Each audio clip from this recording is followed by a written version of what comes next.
É possível acorrentar o inferno com um único anel? O mito do rei Salomão e dos 72 demônios que a lenda garante que ele comandava esconde um mistério muito mais profundo do que a simples magia. Muitos imaginam este relato como um conto de bruxos medievais e monstros com chifres sedentos de sangue.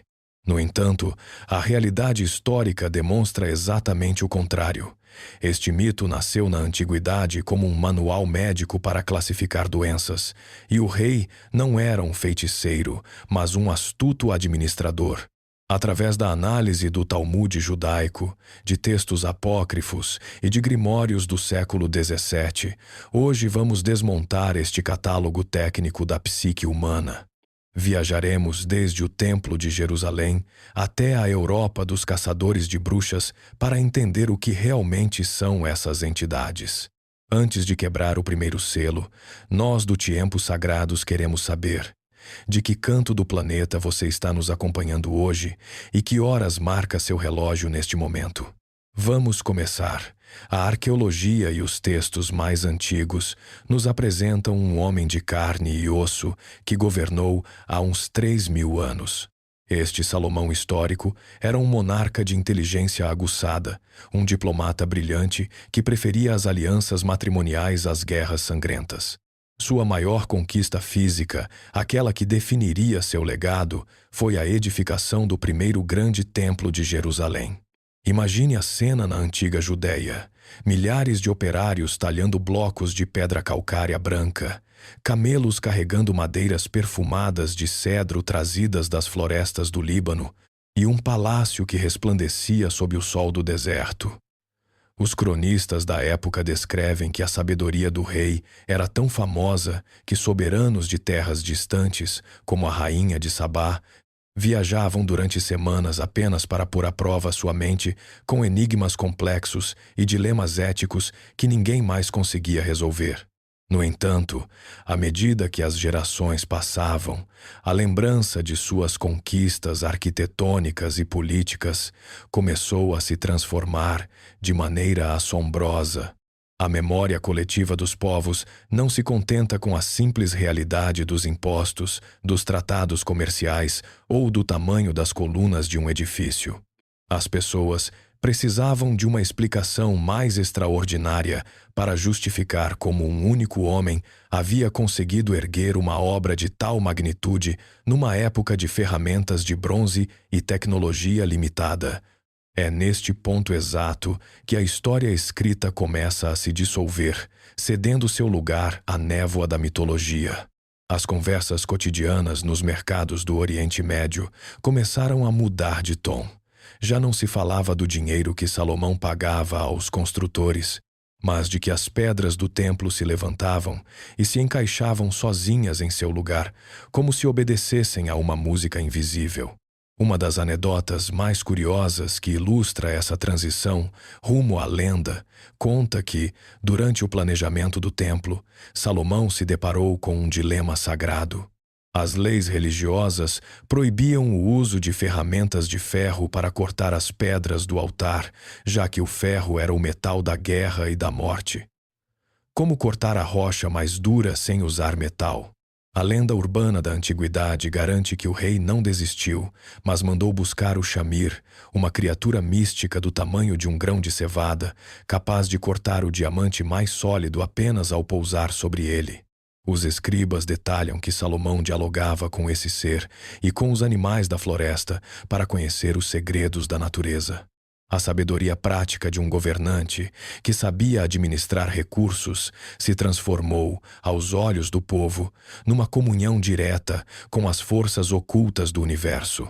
Com o passar dos séculos, o boato de que Salomão controlava o invisível se espalhou como pólvora por todo o Mediterrâneo.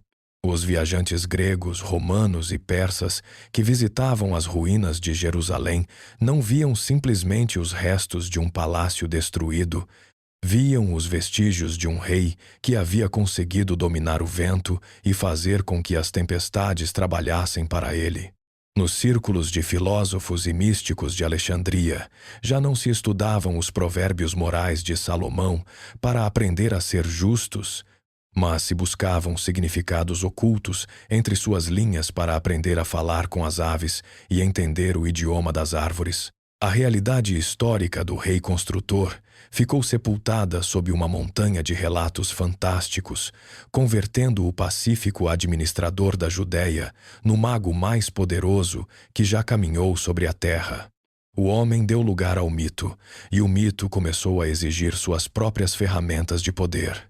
O eco dessa imensa sabedoria logo demandou um instrumento físico que tornasse real o controle sobre aquilo que o olho humano não pode ver.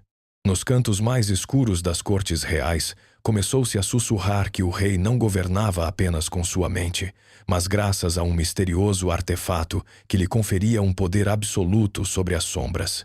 Que tipo de objeto o monarca recebeu para conseguir que o próprio inferno se ajoelhasse diante de sua presença? A metamorfose de um rei sábio em um monarca do esotérico exigia um símbolo tangível, uma ferramenta que consolidasse sua autoridade sobre o plano do incorpóreo.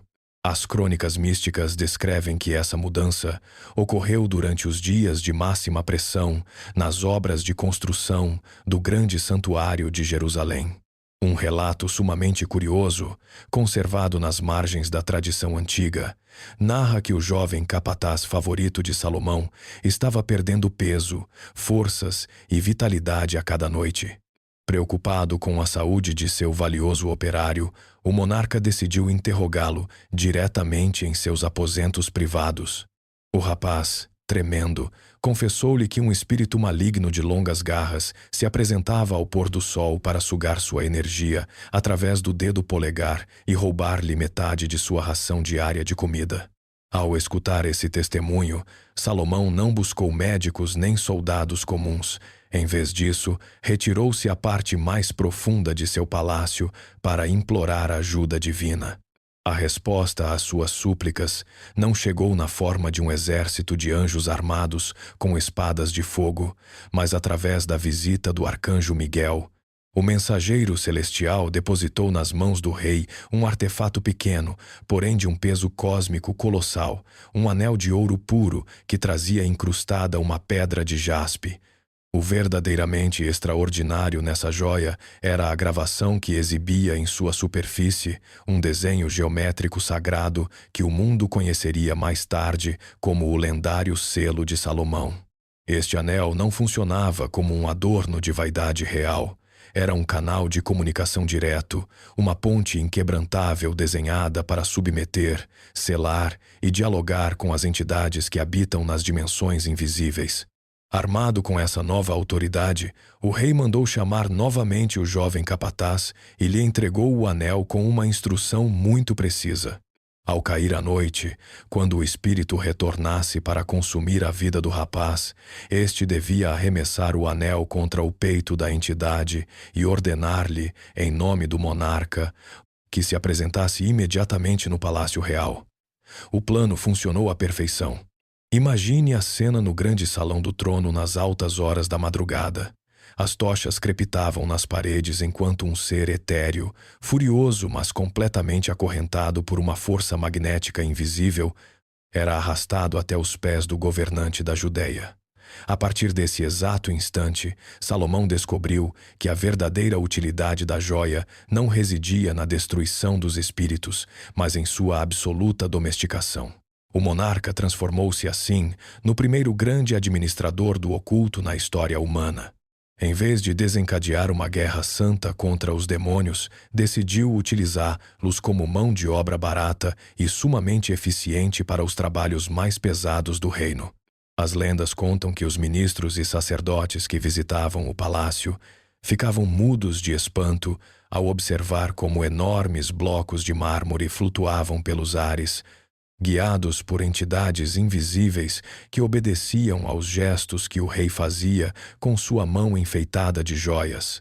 Salomão descobria as verdadeiras identidades de seus prisioneiros, obrigando-os a revelar suas fraquezas e os segredos de suas artes.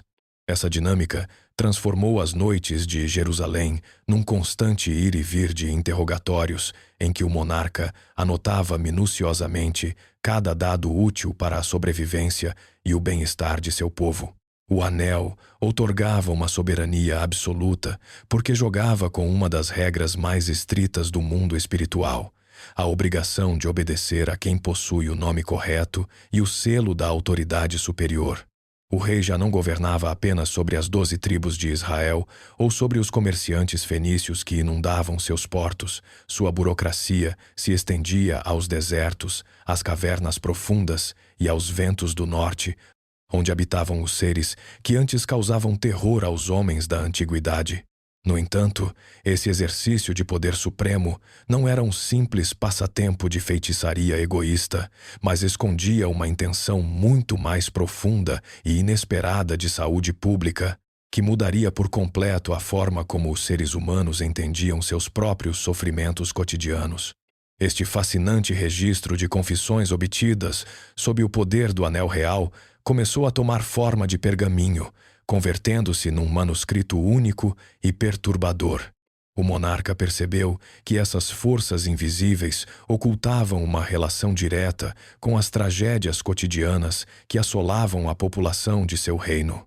O que aconteceria se eu lhe dissesse que este catálogo de seres sombrios não buscava assustar os crentes, mas servir como o primeiro guia médico da antiguidade? Estava Salomão classificando monstros do inferno, ou estava traçando as coordenadas exatas das doenças e das dores do corpo humano? O manuscrito que conhecemos hoje como o Testamento de Salomão é um dos documentos mais incompreendidos da antiguidade. Escrito originalmente em grego antigo há centenas de anos, este texto apócrifo se apresenta ao leitor moderno como se fosse um simples romance de fantasia ou um manual de feitiçaria obscura. No entanto, quando os historiadores e médicos analisam suas linhas com atenção, descobrem um panorama completamente diferente. Naqueles tempos remotos, a ciência médica tal como a conhecemos hoje não existia. Não se sabia nada sobre as bactérias, os vírus ou os desequilíbrios químicos do cérebro. A dor do corpo e a angústia da mente eram explicadas através da linguagem do invisível, e este testamento é, na verdade, a primeira grande tentativa da humanidade de criar um mapa clínico de seus próprios sofrimentos. Imagine o rei Salomão sentado em seu imponente trono de marfim, segurando uma pena de junco e um rolo de papiro, enquanto interroga um a um os espíritos que a força de seu anel traz diante dele. A cena parece um julgamento místico, mas o diálogo que se desenrola se assemelha muito mais a uma consulta médica moderna. O monarca não pergunta a esses seres como conseguir ouro ou como destruir seus reinos inimigos. Sua obsessão é muito mais humana e prática. O rei lhes exige que confessem qual dano específico causam às pessoas e, o mais importante, que remédio ou força natural pode contrapor sua influência nociva. O que emerge deste manuscrito é um catálogo sistemático das enfermidades físicas e psicológicas que assolavam a população da antiguidade. Uma das passagens mais reveladoras do texto descreve o interrogatório de um espírito que afirma causar uma cegueira repentina e dores de cabeça tão intensas que fazem os homens perder a razão. Em vez de ordenar um exorcismo violento, Salomão anota minuciosamente que a influência desse ser se apaga quando se utiliza uma planta medicinal específica ou quando se pronuncia uma fórmula que acalma a ansiedade do paciente. Outro dos seres interrogados confessa que seu único propósito é fazer com que as crianças pequenas sofram de febres noturnas e convulsões. Para a mentalidade da época, nomear esse demônio e conhecer sua fraqueza era a única maneira disponível de diagnosticar a doença e oferecer um consolo ou uma cura aos pais desesperados. Essa dinâmica converte o testamento num diário de psicologia primitiva, sumamente avançado para seu tempo. A ansiedade, a depressão, a loucura e o ciúme obsessivo não eram vistos como falhas de caráter, mas como entidades externas que se alojavam no peito das pessoas. Ao obrigar esses espíritos a revelar seus nomes, Salomão estava lhes tirando o poder que o anonimato concede. A psicologia moderna nos ensina que nomear aquilo que nos dói é o primeiro passo indispensável para curá-lo. O monarca da Judéia aplicava esse mesmo princípio de administração emocional. Ao classificar cada medo e cada dor sob o nome de um espírito específico, o rei entregava a seu povo um manual prático para entender o desconhecido e perder o medo dele. A investigação desses textos antigos revela que os escribas que copiavam o testamento ao longo das gerações não eram magos sombrios que buscavam invocar o mal, mas eruditos e curandeiros que desejavam preservar o conhecimento do bem-estar humano.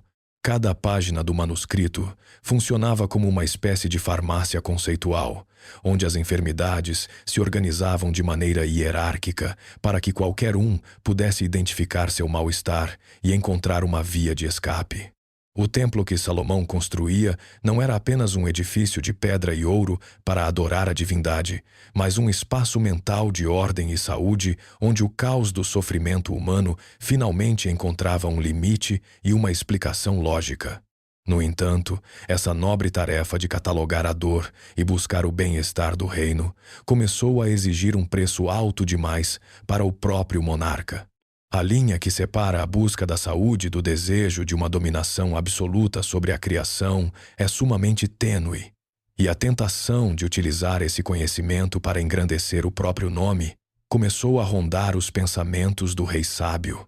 A obsessão por edificar a estrutura mais perfeita sobre a terra levou Salomão a considerar opções que desafiavam as leis do céu, abrindo as portas a uma ambição desmedida que ameaçaria devorar tudo o que ele havia construído com tanto esmero.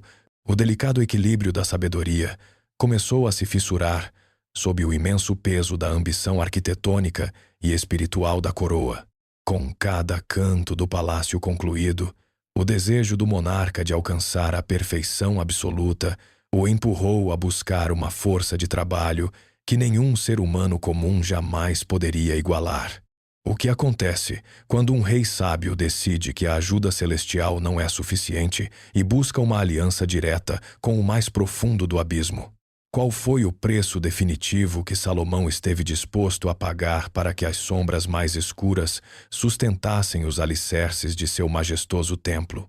A construção do grande santuário de Jerusalém avançava a um ritmo frenético, mas a mente do rei Salomão se encontrava presa numa rede de exigências cada vez mais complexas. A perfeição não é uma meta simples de alcançar para os seres humanos, e o monarca sentia sobre seus ombros o peso do compromisso assumido com a divindade e com seu próprio povo.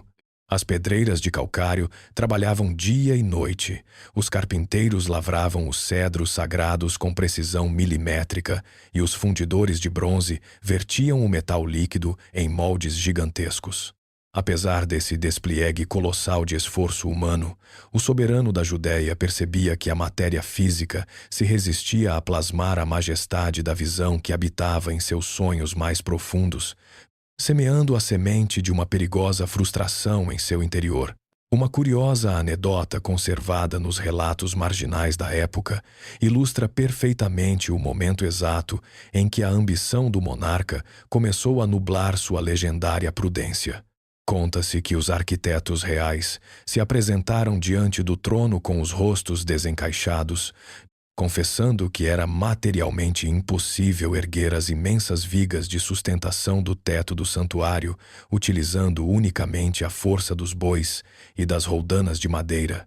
Em vez de aceitar os limites que a tecnologia da Idade do Bronze impunha a seu projeto, Salomão experimentou uma intensa onda de orgulho.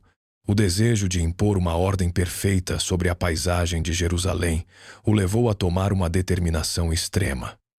Se os homens de carne e osso não possuíam a força necessária para dobrar a matéria, obrigaria as potências mais sombrias da criação a carregar o peso da obra. O rei retirou-se a seus aposentos privados, fechou as pesadas portas de madeira de oliveira e acariciou a superfície dourada de seu anel místico. A linguagem que utilizou para convocar os espíritos do abismo já não foi a de um investigador que buscava catalogar as enfermidades humanas, mas a de um amo absoluto que exigia submissão incondicional para a glória de sua própria coroa. Imagine a cena nos subterrâneos do Palácio Real, onde a luz do sol nunca conseguia penetrar. Os seres mais antigos e caóticos do submundo, aqueles que costumavam habitar nos desertos mais áridos e nas profundezas dos oceanos, foram acorrentados com elos de ferro invisível e conduzidos diretamente aos andaimes do templo para trabalhar ombro a ombro com os operários da Judéia. Esse flerte constante com o desconhecido transformou por completo o ambiente que se respirava nas ruas da Cidade Santa. Os cronistas antigos descrevem com assombro como os habitantes de Jerusalém observavam com uma mistura de fascínio e espanto que as sombras das muralhas pareciam se mover de forma independente, mesmo quando o sol se ocultava atrás das ascentes ou colinas. O monarca justificava essa perigosa aliança, argumentando que estava submetendo o mal para colocá-lo a serviço do bem absoluto. Afinal, que melhor uso para um demônio derrotado do que obrigá-lo a carregar as pesadas pedras de um altar sagrado? No entanto, essa lógica utilitária ocultava uma armadilha psicológica devastadora que o próprio Salomão levaria um tempo considerável para compreender. A tentação de ir além dos limites humanos reside precisamente na falsa ilusão de controle que o uso da força concede. Ao ver que os blocos de mármore mais gigantescos se elevavam sem o menor esforço graças aos sopros de vento de entidades incorpóreas, o rei começou a se convencer de que sua inteligência era superior a qualquer lei natural ou divina. Os diálogos noturnos entre o soberano e os generais do abismo se tornaram cada vez mais frequentes, transformando o palácio numa espécie de escritório de administração cósmica, onde se pactuavam tarefas, se distribuíam horários de trabalho e se negociavam favores arquitetônicos em troca de pequenas concessões de liberdade para os espíritos cativos. O pacto com o abismo não foi assinado com sangue sobre um pergaminho amassado, mas selado de maneira sutil, através da aceitação diária do caos como uma ferramenta válida para conseguir a ordem desejada. Salomão acreditava firmemente que seu anel de jaspe o manteria a salvo de qualquer contaminação espiritual, atuando como um escudo impenetrável diante das artimanhas de seus prisioneiros. O que o rei sábio esquecia em sua soberba era que as forças da desordem possuem uma paciência infinita e que cada bloco de pedra, colocado por um espírito maligno nas paredes do templo, trazia consigo uma vibração silenciosa de rebelião que esperava o momento exato para se manifestar e fraturar a coroa por dentro. O assombroso palácio de Jerusalém exibia-se imponente sob o céu da Judéia, mas os alicerces espirituais do reino começavam a ranger devido à soberba do monarca. No mais profundo do submundo, o líder mais astuto e perigoso das sombras observava com um sorriso zombeteiro o orgulho que crescia no coração do rei sábio. O que aconteceria quando esse monarca do oculto se encontrasse cara a cara com uma entidade disposta a jogar seu próprio jogo de engenho e poder? Poderá o Anel de Ouro reter sua autoridade quando o próprio rei dos demônios decidir que é hora de reclamar o trono de Jerusalém? As páginas do Talmude judaico guardam uma das crônicas mais profundas sobre as fraquezas da alma humana, apresentando-nos o choque de intelectos entre o monarca da Judéia e o astuto rei dos demônios, Asmodeu. A história se desenrola num momento em que o templo estava quase terminado, mas Salomão, obcecado por aperfeiçoar cada detalhe, precisava desesperadamente localizar o Shamir, aquela mística criatura capaz de cortar a pedra sem usar ferro.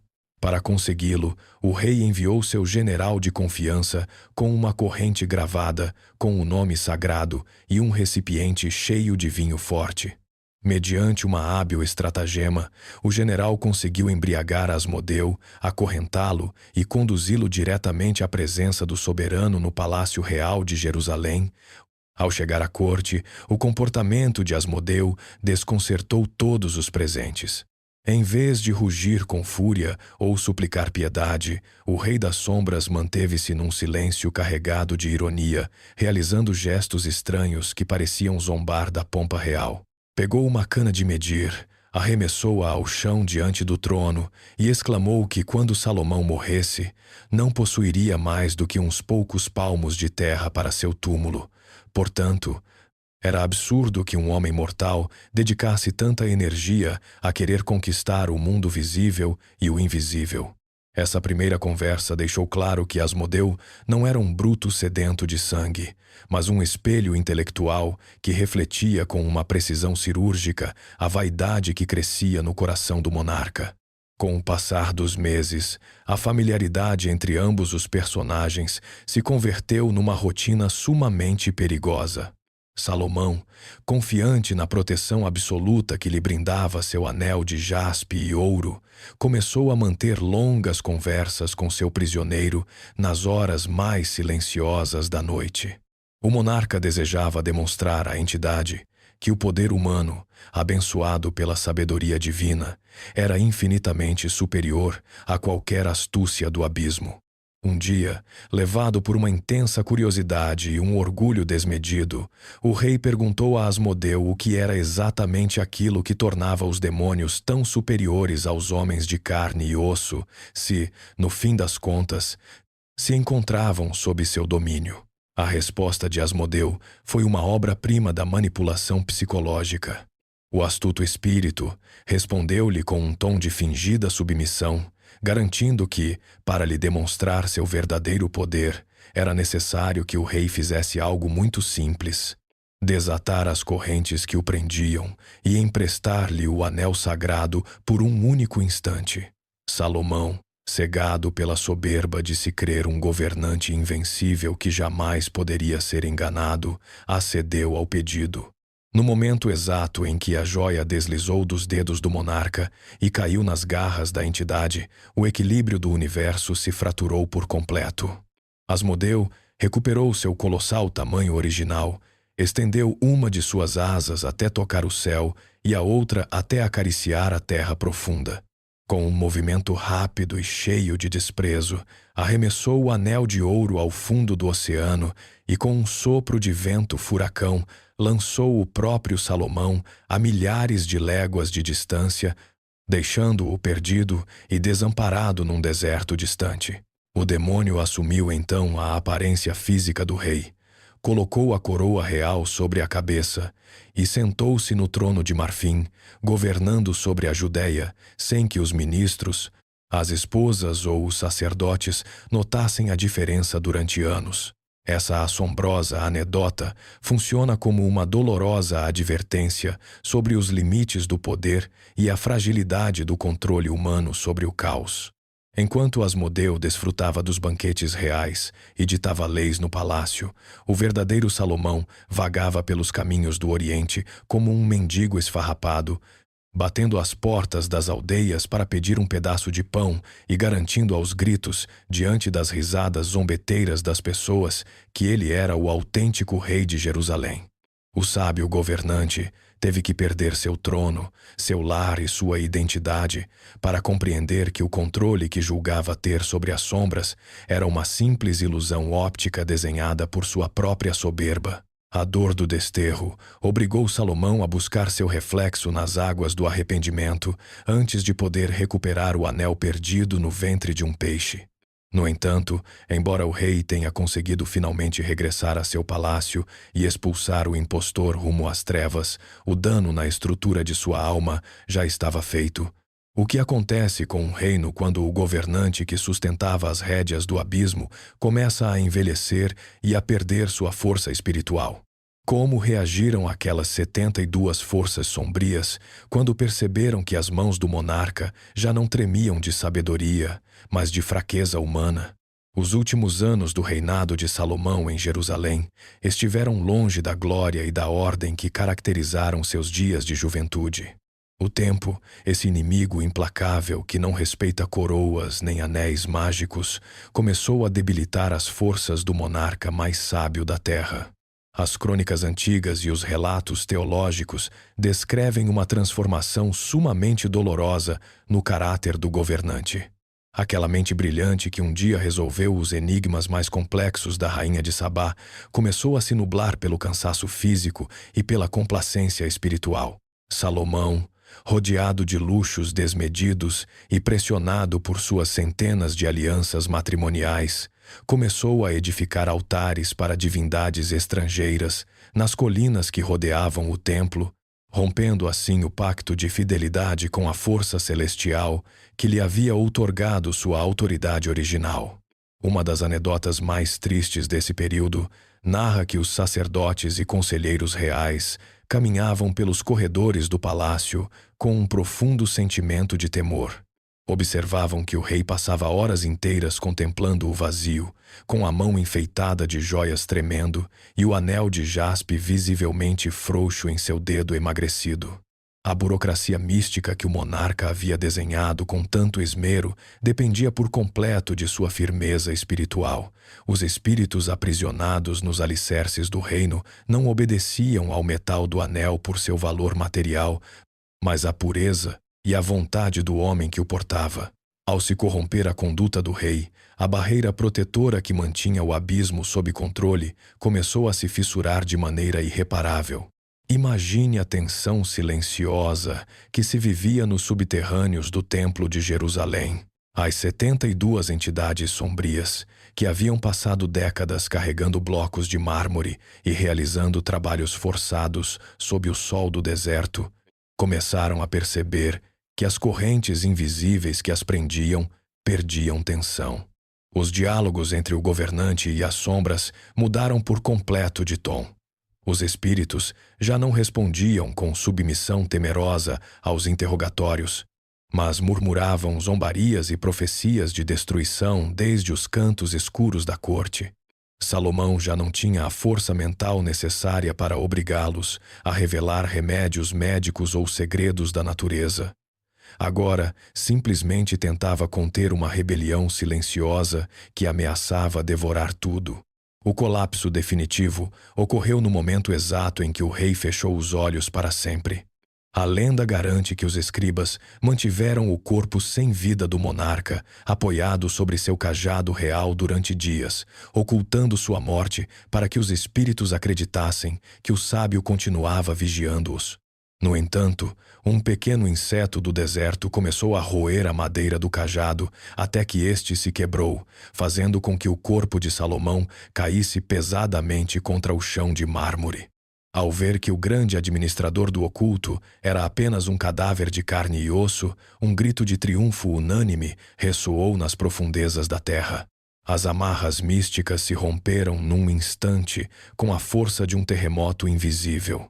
Os 72 espíritos que haviam sido catalogados e submetidos recuperaram sua absoluta liberdade, saindo dos muros do palácio e do grande santuário como uma densa fumaça negra que se dispersou rumo aos 4 pontos cardeais. A ordem artificial que Salomão havia imposto sobre o caos se desvaneceu, deixando o reino fragmentado em facções políticas e os habitantes da Judéia desamparados diante de uma onda de medos, doenças e fenômenos inexplicáveis que regressaram com mais força do que nunca. A humanidade descobriu, da maneira mais amarga, que herdar o conhecimento de um rei sábio não significava herdar sua capacidade de controlar as sombras. Esse trágico desenlace transformou por completo o panorama espiritual do mundo antigo. Os homens e mulheres das gerações seguintes já não olhavam para o Templo de Jerusalém como um farol de saúde e ordem, mas como o epicentro de uma grande dispersão de mistérios que agora vagavam livres pelas florestas, pelos caminhos e pelas mentes das pessoas. A tarefa de lidar com essas 72 forças voltou às mãos dos seres humanos comuns, que perceberam que as armas físicas eram completamente inúteis contra o invisível. O mito de Salomão entrou num longo período de silêncio, esperando que uma nova era encontrasse uma forma diferente de acorrentar aquilo que o velho rei havia deixado escapar. O eco dos demônios livres percorreu os séculos, transformando os antigos medos em sussurros que atravessaram continentes inteiros.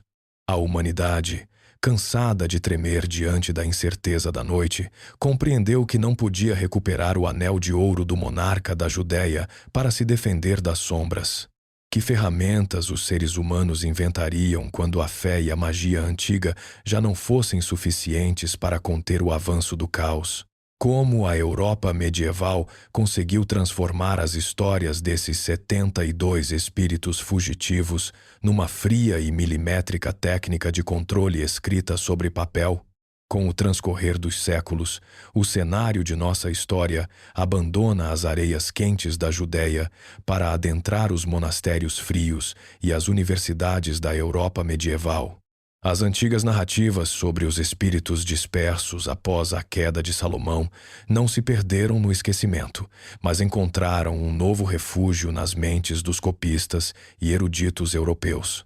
Nessa época, caracterizada por um temor reverente diante do além, a humanidade experimentou uma profunda transformação em sua estratégia para lidar com o caos.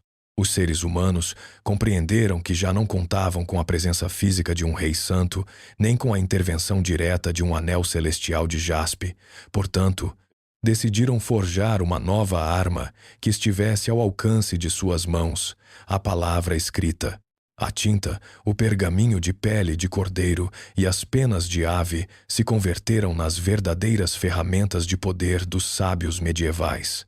Os antigos textos apócrifos e as tradições orais que cruzaram o mar Mediterrâneo começaram a ser traduzidos, copiados e expandidos num fenômeno literário que deu origem aos famosos grimórios ou livros de magia.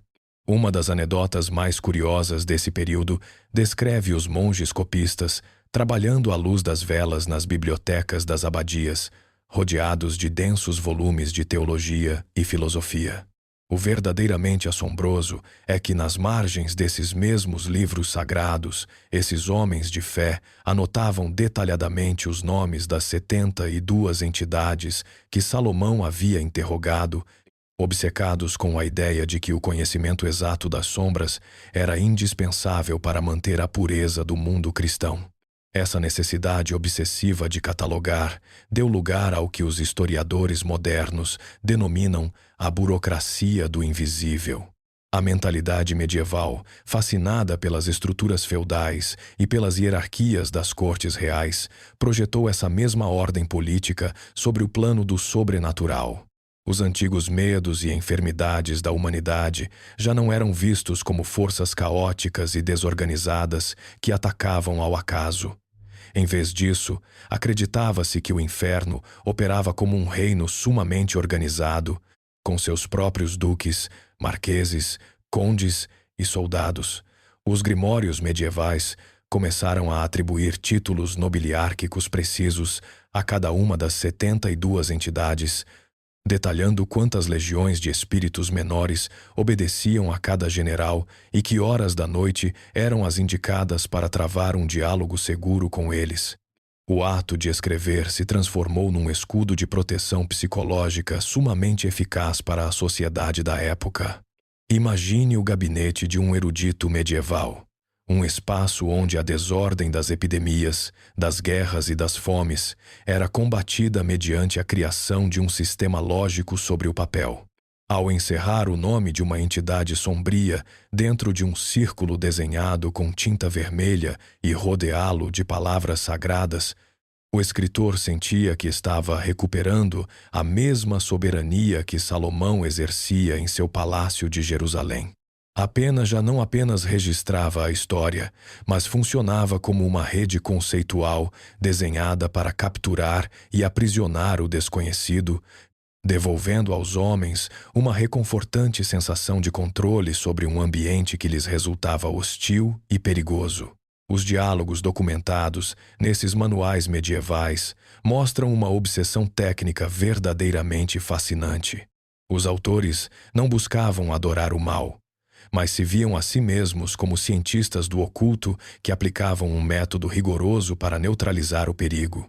Nas conversas fictícias ou rituais descritas nas páginas dos grimórios, o operador humano sempre mantinha uma postura de absoluta superioridade legal, exigindo às entidades que mostrassem seus selos de identificação e que declarassem sob juramento quais eram suas funções específicas na criação. A magia medieval se converteu assim num ramo da jurisprudência mística, onde o contrato escrito e a classificação exata eram as únicas garantias para evitar a loucura e a condenação. Esse meticuloso trabalho de escritório espiritual assentou as bases para que o mito de Salomão se despojasse definitivamente de sua roupagem poética e folclórica, adquirindo a forma de um catálogo técnico e administrativo que pretendia dar resposta a cada uma das fraquezas do corpo e da alma. A escrita medieval demonstrou que a humanidade prefere enfrentar um perigo que tem um nome, um título e um selo definido a lidar com a angústia de um inimigo invisível e sem rosto. No entanto, esse afã por encerrar o mistério nas páginas de um livro estava prestes a provocar um efeito colateral completamente inesperado nos albores da era moderna.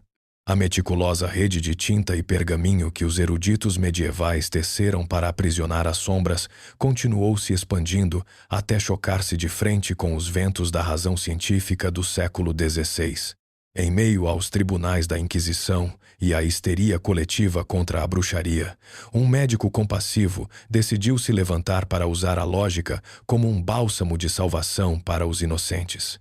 O que acontece quando um homem de ciência tenta destruir a crença nos demônios, utilizando precisamente as ferramentas da classificação burocrática?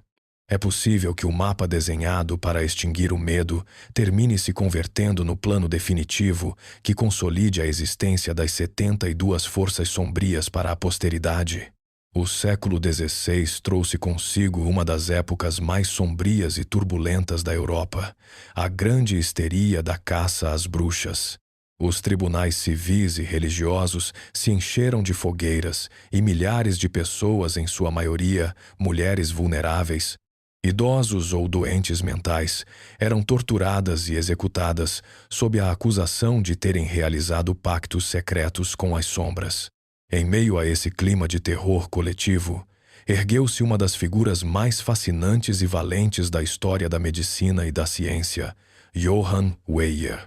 Este médico holandês, discípulo do famoso erudito Heinrich Cornelius Agrippa, observava com profunda dor e frustração como a ignorância e o medo estavam destruindo vidas inocentes em nome da fé. Weyer, aplicando uma mentalidade clínica sumamente avançada para sua época, chegou a uma conclusão revolucionária. As pessoas acusadas de bruxaria não possuíam nenhum poder sobrenatural, nem mantinham conversas reais com entidades do abismo. Para o médico, essas mulheres eram simplesmente pacientes que sofriam de graves desequilíbrios físicos e mentais, um estado de profunda tristeza e alucinações que a medicina daquele então denominava melancolia. Weyer compreendeu que, para salvar essas vítimas das chamas da Inquisição, não bastava apelar à compaixão dos juízes.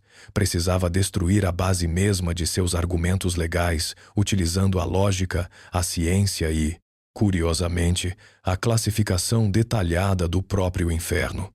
No ano de 1563, Weyer publicou sua obra máxima, um extenso tratado em latim desenhado como um míssil lógico contra os caçadores de bruxas. Num anexo sumamente famoso desse livro, intitulado Pseudomonarchia Daemonum, ou A Falsa Monarquia dos Demônios, o médico decidiu aplicar o método científico à demonologia popular. Sua estratégia era astuta e provocadora.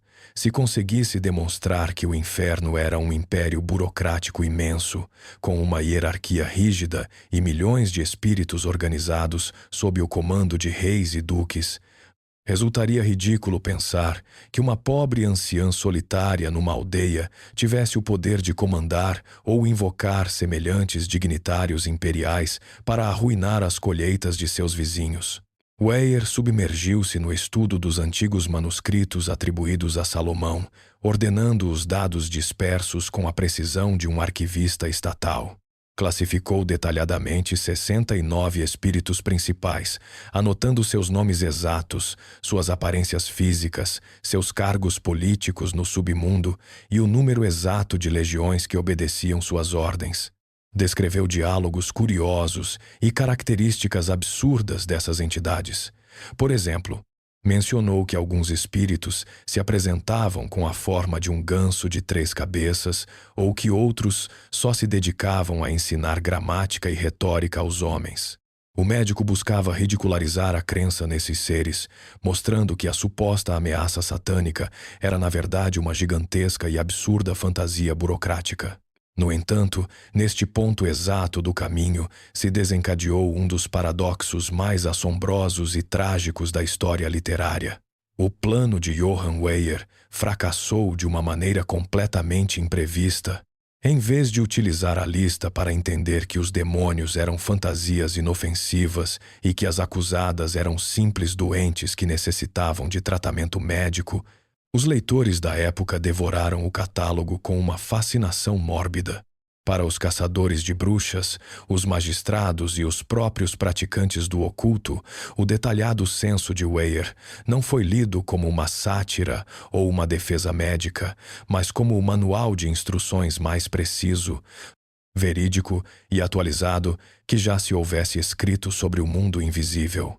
A detalhada tinta de Weyer, que havia sido desenhada com a nobre missão de sanar o tecido social e apagar as fogueiras, terminou servindo como o alicerce de pedra que consolidou a crença nessas entidades para os séculos vindouros.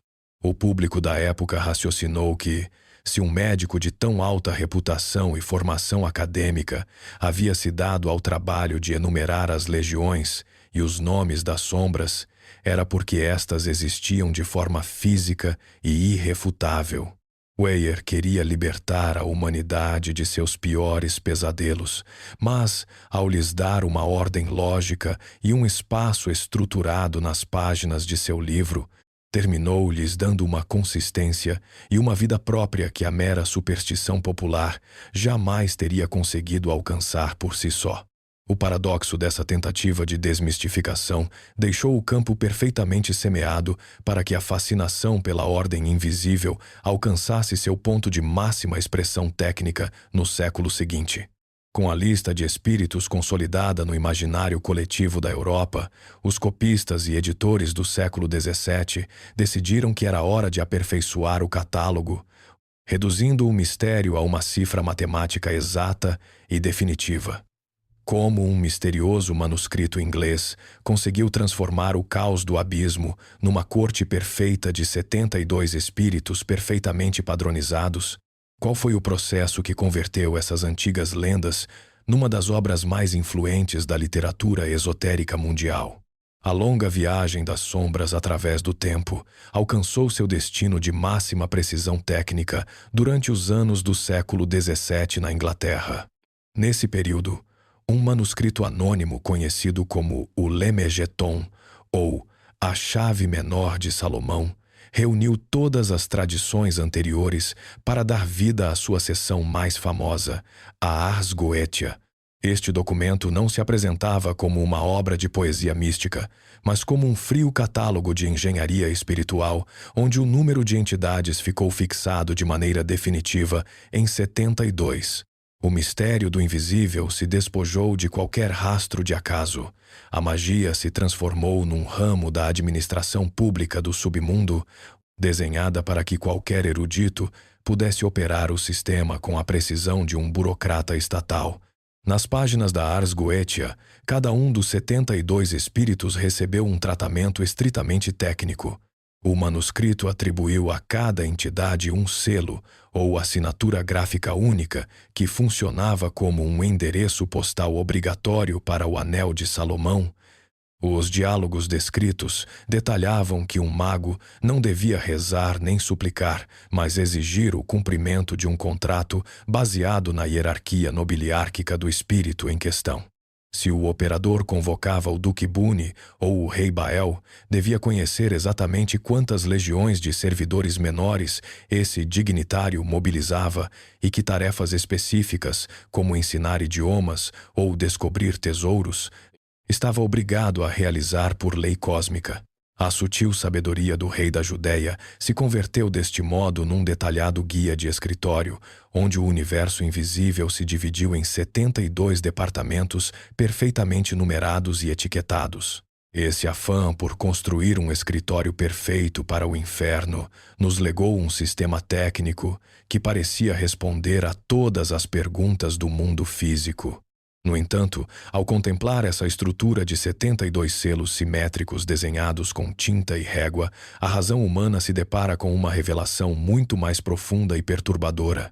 Por que a humanidade dedicou séculos inteiros de tinta e pergaminho a dar forma a essa gigantesca corte de sombras? Estariam os sábios antigos descrevendo uma legião de monstros reais que habitavam no abismo, ou estariam desenhando, sem se dar conta, o mapa mais detalhado de seu próprio interior?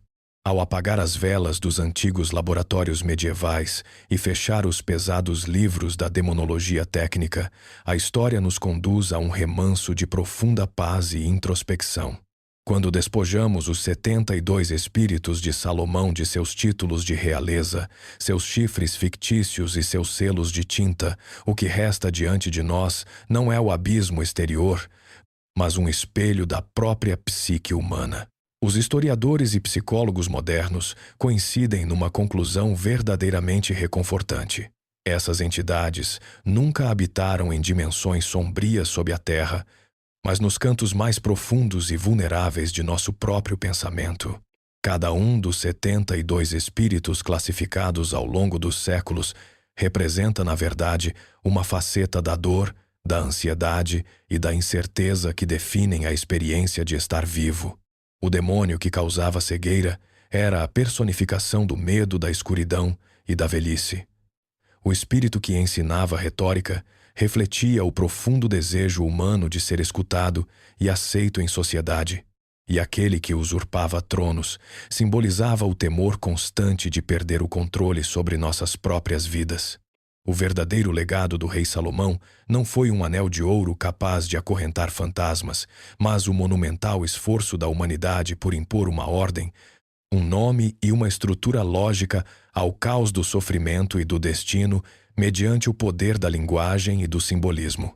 Nós, do Tempos Sagrados, nos apaixonamos por descer às profundezas da história para acender uma luz sobre os mitos que deram forma ao nosso mundo, e hoje adoraríamos conhecer sua própria perspectiva sobre esta viagem. Se você tivesse que dar um nome e um selo ao maior de seus medos para poder domá-lo, tal como fazia o rei da Judéia com seu anel, como se chamaria esse visitante de suas noites? E se sua perseverança o trouxe até este último suspiro do vídeo, diga-nos nos comentários que horas marca seu relógio neste exato instante em que a tela está prestes a se apagar. Agradecemos profundamente por você ter nos acompanhado a quebrar cada um destes selos históricos. Se esta viagem pela burocracia do invisível acendeu sua curiosidade, não esqueça de se inscrever no canal, deixar seu joinha para nos ajudar a continuar resgatando as crônicas do passado e ativar o sininho de notificações para não perder nosso próximo encontro com o sagrado. Até a próxima!